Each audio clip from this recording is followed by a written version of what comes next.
Salut à tous, c'est Samuel. On se retrouve aujourd'hui pour une vidéo d'un buste life size de Joel dans The Last of Us. Cette vidéo va être en plusieurs étapes. Déjà dans cette vidéo même, vous allez voir l'évolution de ce buste de base vers quoi je vais. Et dans une autre vidéo, dans quelques semaines, il y aura une grosse mise à jour dessus. Mais je vais vous expliquer tout ça tout au long de cette vidéo justement. L'artiste qui réalise ce buste, c'est Austin Yan. Il y a peu de temps, je vous avais fait les vidéos de Joel et de Ellie au format, une échelle qui était 1/1,5, donc pas spécialement du 1, beaucoup plus petit que celui-là.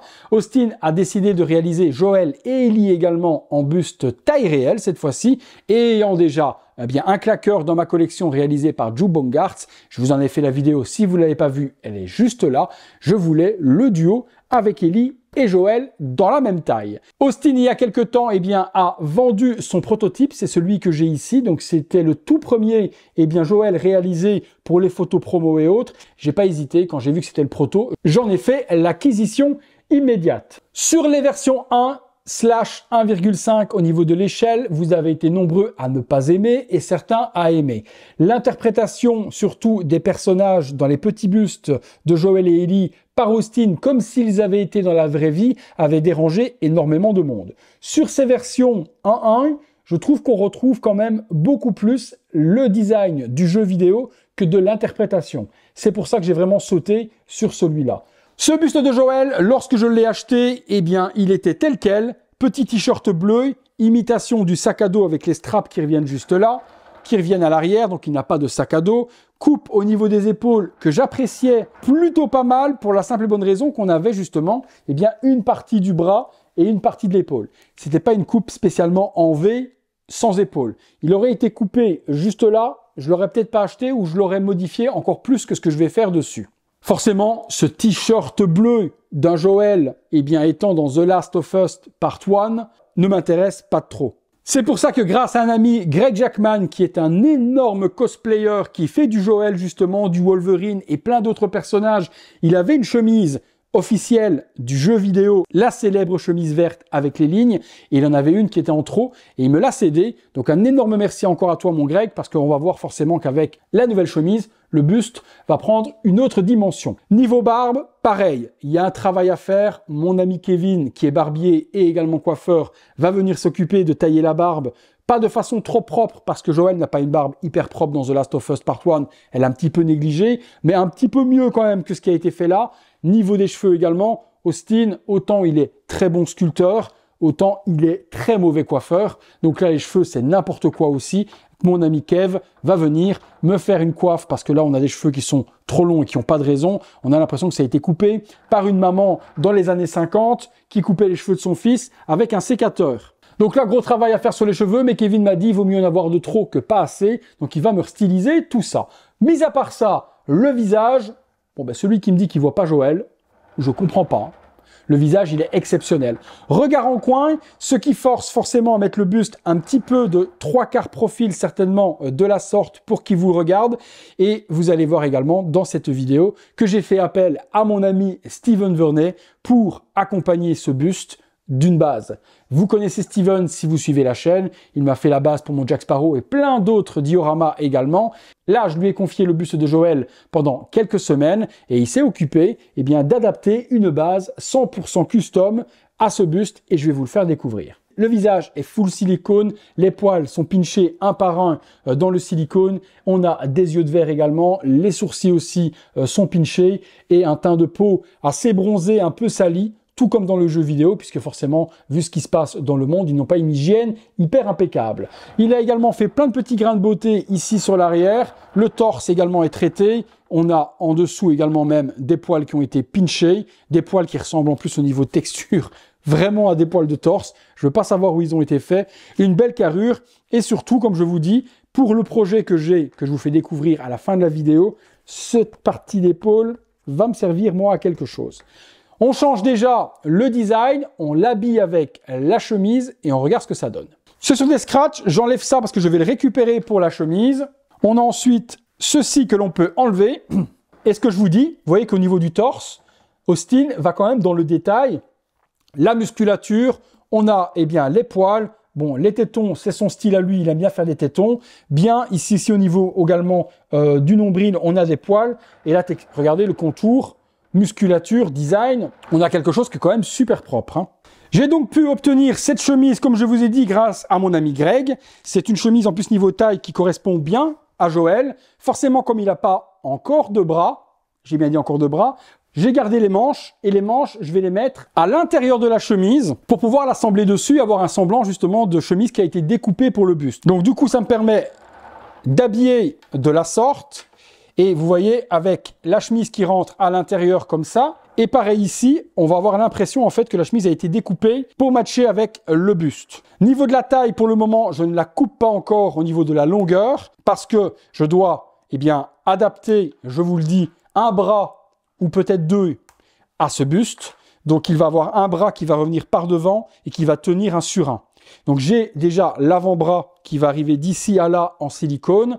L'avant-bras va partir chez mon ami Jack Ryden, qui était également un cosplayer et un créateur de costumes, de bustes et plein de choses, qui va m'adapter des barres de fer dans la main en silicone pour pouvoir articuler les doigts et également me repeindre la main silicone que j'ai actuellement parce qu'elle n'est pas du tout de la bonne couleur, il y a un traitement de peinture à faire dessus.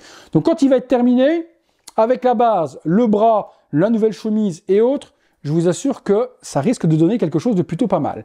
Et également la chemise, elle va partir chez Jack Ryden qui va me la salir, me l'abîmer un petit peu à gauche à droite pour avoir le rendu vraiment du jeu vidéo. J'arrange la chemise, on se retrouve tout de suite. Voilà, vous voyez déjà qu'avec la chemise, ça donne quelque chose qui est plutôt pas mal. En y ajoutant du coup les straps, à savoir que mon buste final aura le sac à dos officiel de Joël. Donc il va vraiment être 100% game accurate, non pas screen accurate, mais game accurate.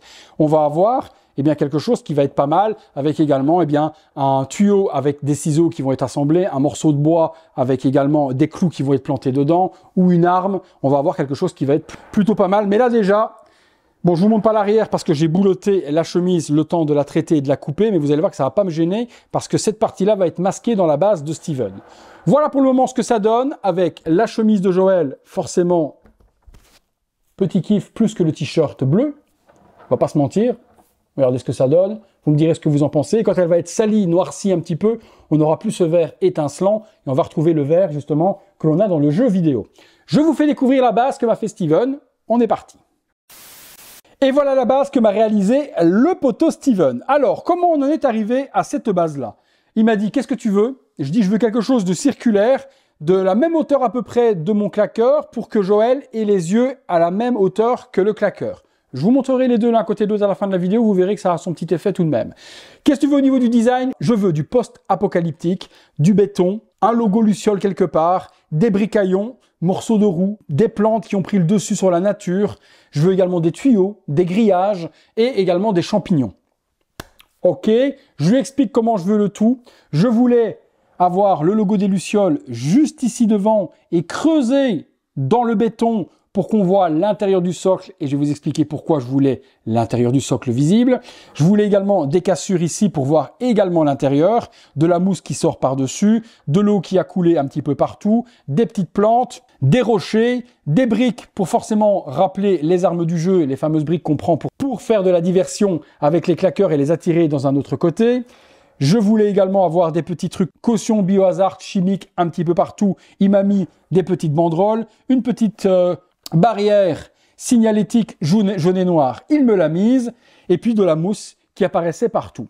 Je voulais du grillage. J'ai eu du grillage sur le côté et je voulais des panneaux Fedora, biohazard et autres accrochés sur cette espèce de petit grillage avec le panneau et il m'a fait ça. Je trouve que ça fait l'effet également. Ensuite sur le côté une petite bouche ici également qui a coulé comme une bouche d'égout ou une bouche d'aération qui est mise juste là. L'intérieur est designé pour venir épouser l'arrière du buste. Vous avez vu que le buste n'était pas complet, il est découpé dans le dos et je voulais vraiment que cette partie-là aussi vienne adopter l'arrière et que ça puisse faire justement la finition sur l'arrière du dos de Joël. De l'autre côté, on revient sur la même chose, une petite plante, un tuyau d'évacuation cassé avec de la salissure dessus. De nouveau, on reprend les panneaux Fedora et Danger Biohazard. Et à l'arrière, je lui ai dit, j'aimerais avoir un champignon qui est en train de grandir et un gros logo des Lucioles. Hop! L'arrière, on a effectivement le champignon orangé, rougeâtre, avec de l'eau qui a coulé, et en spray, en pochoir, il m'a fait l'énorme logo des Lucioles que je voulais sur l'arrière du diorama. Pourquoi je voulais le logo des Lucioles creusé juste comme ça et des cassures? Parce qu'à l'intérieur, je voulais un petit diorama. Vous verrez que là au-dessus, hop, juste ici, il y a une petite trappe que l'on peut enlever, parce que j'ai le projet de mettre quelque chose à l'intérieur courant de l'année prochaine, puisque ce que je veux mettre dedans n'est pas encore sorti. La société Lim Mini fait des figurines au 1/12e de Joël, Ellie et également des claqueurs. Et à l'intérieur du socle, j'aimerais justement mettre un claqueur au 1/12e dedans. Et en attendant, je lui ai dit, design-moi l'intérieur comme si c'était une cavité dans la roche ou bien dans un bâtiment qui est désinfecté et dans lequel les champignons commencent à prendre jour. Et je vais donc vous montrer, puisque forcément là, si vous regardez, vous ne voyez strictement rien, eh bien l'ami Steven a rajouté du light-up dans la base pour pouvoir justement voir l'intérieur quand on se rapproche et avoir cet easter egg caché. Je branche le petit câble juste ici à l'intérieur et le light-up s'illumine dedans. Et là, forcément, je vais vous le montrer de près parce que sinon vous ne le verrez pas. À l'intérieur, lorsqu'on tape un œil dans les deux parties cassées du béton et également dans le logo des claqueurs, on voit sur le sol des champignons qui ont commencé à naître, une petite brique aussi, des pylônes, des morceaux de cailloux qui se sont arrachés et l'on voit également sur les murs les champignons qui naissent. Là-bas dans le coin va être couchée du coup la petite figurine au 1/12e du claqueur qui sera mort et qui sera du coup étalée en train de se faire recouvrir par les champignons. La base, qu'est-ce que vous en pensez? Vous me direz dans les commentaires, mais je pense qu'on est en plein dans l'univers The Last of Us. J'ai demandé également à l'ami Steven qu'il me fasse ceci pour venir se mettre devant la base si j'ai envie d'avoir le nom ou pas, mais je vous montrerai une fois que j'aurai assemblé le buste dessus. Justement, j'assemble le buste, que l'on puisse voir actuellement à quoi ressemble le combo des deux. C'est parti. Voilà le rendu du buste du coup emboîté sur la base que m'a réalisé Steven. Pour le moment, je l'ai placé de façon provisoire parce que je vous ai dit, les vêtements vont être retravaillés une fois que le bras sera remis. Donc imaginez que là, il va avoir en fait un bras qui va commencer ici et qui va revenir comme ça pour tenir en fait le surin. Donc comme il est 3/4 profil de la sorte, l'épaule à l'arrière, je pense pas que je mettrai de deuxième bras. Donc il va avoir ce bras-là qui va revenir et le surin dans la main. Je pense qu'on va avoir quelque chose qui va être plutôt pas mal. Du coup, cette manche-là va revenir avec le bras forcément. De l'autre côté, la manche va être coupée et va être bien cousue pour avoir vraiment la partie ici qui vient bien s'épouser. Bien que là, malgré que la manche soit à l'intérieur et le strap du sac à dos, ça ne gêne pas plus que ça. Pareil, hein, la chemise sera bien arrangée ou autre. Là, j'ai vraiment fait quelque chose juste pour vous montrer où j'en suis pour le moment et pouvoir vous montrer la réalisation de Steven de la base et le buste de Austin. L'autre vidéo finale sera ma touche à moi et la finalité forcément de ce buste. Hein. Sur l'arrière, vous voyez ce que je vous disais, la coupe du cou est bien prise avec la hauteur du mur, ça vient bien épouser l'arrière de la découpe du buste de Joël et on a quelque chose qui est plutôt joli. Hein. Si on prend du coup le petit light-up, hop, bien qu'il n'apporte pas en visuel peut-être pour vous quelque chose de très important. Voilà, on a le light-up à l'intérieur de la base. Et si je dis pas de bêtises, Joël doit vous regarder de la sorte pour qu'on ait quelque chose de complet. Ce que je vous disais tout à l'heure, j'ai demandé du coup à Steven de me faire une petite plaque nominative arquée pour pouvoir la mettre par devant la base. Donc on a The Last of Us avec des briques, des morceaux de ferraille qui sortent, etc. De la petite mousse qui a pris le dessus comme si la nature reprenait ses droits. Et on a fait l'arc pour pouvoir emboîter le devant de la base. Et on a, si je regarde bien avec l'orientation du regard de Joël, voilà, si je fais comme ça, je pense qu'on a un rendu qui est plutôt optimal. Voilà les amis, bien écoutez, encore un peu de boulot sur ce buste, cheveux, barbe, le bras, salissure des vêtements, sac à dos et les différentes armes. Je pense qu'on sera pas mal. Je vous montre le rendu avec le claqueur juste à côté, comme ça vous aurez mes deux personnages Last of Us taille réelle, et puis je vous explique également la suite. Voilà, je me mets au milieu. Voilà actuellement donc mes deux produits The Last of Us, le buste du claqueur réalisé par Joe Bongart avec son fameux bras en train d'attaquer, et justement le bras à l'opposé de Joël qui va être dans l'autre sens, ça va matcher plutôt pas mal parce qu'on va avoir deux bras opposés, le bras gauche du côté du claqueur, le bras droit du côté de Joël.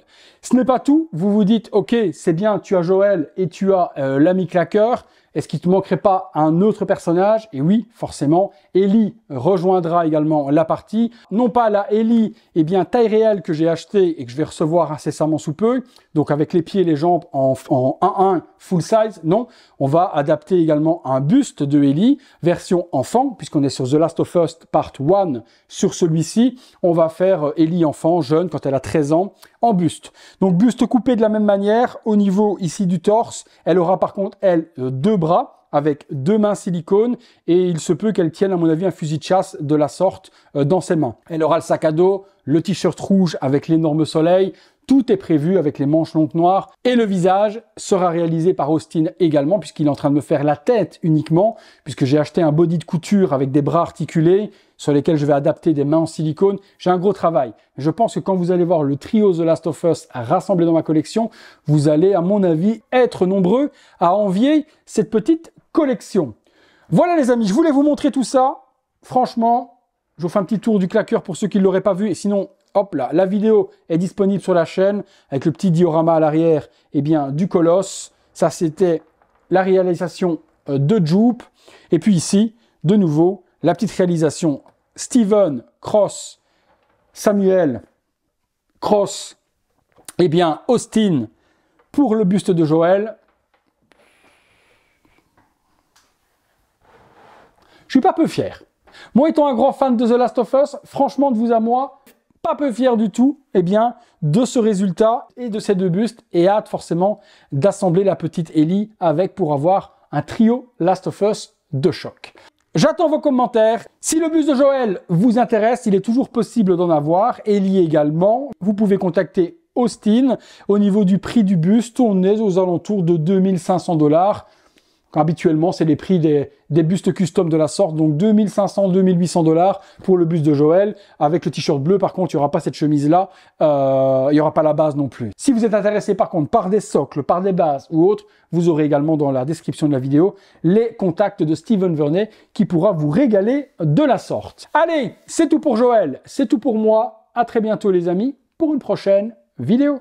Salut à tous.